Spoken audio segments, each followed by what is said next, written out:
Hey everyone, welcome back to the channel. It's time for another reading update because I finished Neuromancer by William Gibson. I spoke about this last time, but I didn't really enjoy this book, to be honest. I definitely can see the influence it has on the genre. Lots of great ideas that basically catapulted the cyberpunk genre. The big one, of course, the cyberspace, virtual reality, and there are a lot of different ideas that play with this one. But yeah, I thought the main plot was very confusing. The writing was very confusing, lots of technobabble. Yeah, the storytelling really felt jarring at times, and so I had a hard time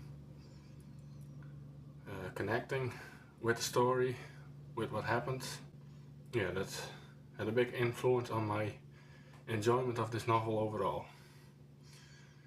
And so yeah, it was a big disappointment. But yeah, so overall turned out a big disappointment. And so I quickly moved on to my next read, which I'm currently reading, which is Magician by Raymond E. Feist, which is shaping up to be maybe my favorite read of the year so far. This one is about a apprentice to a magician. It definitely is classic fantasy, with humans, elves and dwarves, but the plot itself feels very fresh.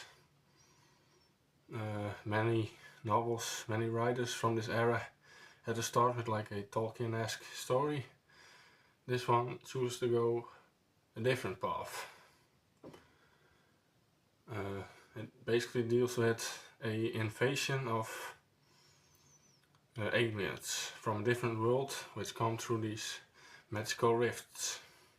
And well, basically all these races have to unite and well, try to defend their homeland. And we basically follow three POVs in this one. First one being Puck, the magician apprentice. He's the main character, and it slowly branches off into two others. The other one being his friend Thomas, who is the apprentice to a sword fighter. And the third one, the son of the Duke. And Puck and Thomas are also part of this court of this Duke. And they basically have to convince the whole kingdom of the humans and also the elves and the dwarves to unite and defend against this alien invasion. Another cool part is the aliens really feel alien. They have very different customs, different culture, and so there's a lot of mystery of them trying to figure out where they come from and why they are invading and what their goal is. And they use a lot of different tactics in like battles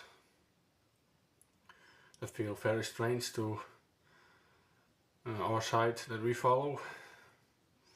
But they always have a clear, or they have a goal in mind. And so it definitely feels different from other fantasy from this time, like the Shannara series. The enemy definitely feels smarter, and a huge part is is trying to figure out their goals and their strategies. And so Feist definitely has a different writing style compared to Shannara, Terry Brooks, who focuses a lot on the surroundings, the nature, and like whole paragraphs. And Feist usually only writes about it for like 1 or 2 sentences and then moves on with the plot. So it's a much faster paced book, which focuses a lot more on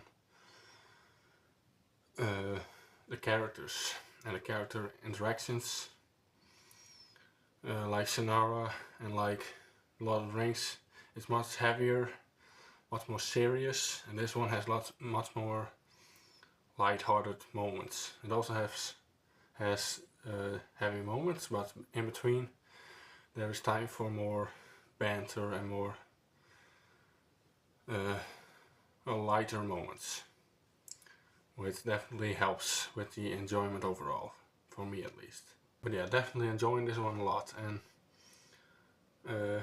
a negative side, I would say, is the story doesn't really focus a lot on Puck learning magic.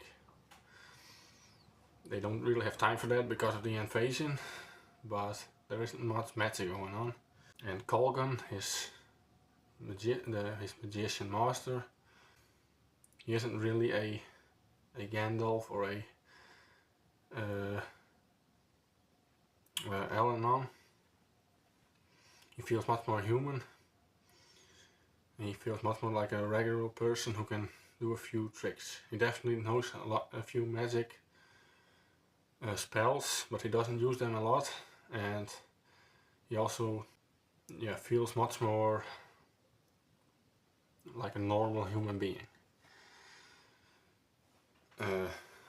Which definitely makes him stand out from other wizards and druids of that time.